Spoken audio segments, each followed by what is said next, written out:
Hello, this is Hannah Yoon from Precalculus section, and today we're going to cover on chapter 1.1, which is functions and function notions. You probably had prior experiences dealing with functions in middle school, so this should be an easy topic. So, first of all, what is a function? A function is a rule that takes certain numbers as inputs and assigns to each input number exactly one output number. Due to this definition, another term for output would be the function of the input. If you look at the side over here, this post-it gives you some visual idea of what a function is. Let's look at the first one. The input 1, 2, 3 is each assigned to output A, B, and C. Therefore, that is a function. Take a look at the one right next to it. The input 1, 2, 3 is all assigned to A. Though you might think that this example is not a function, it is a function because each input is still assigned to one output. Now for the very bottom one. This one is different from the upper two examples we talked about.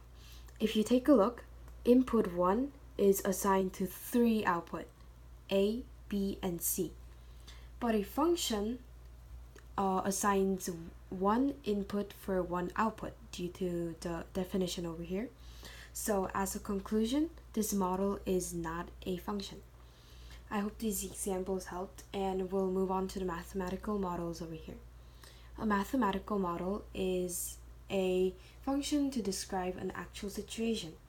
A simple example of that would be a formula for the volume of a box. The volume of a box would be length times width times height. This is considered a mathematical model.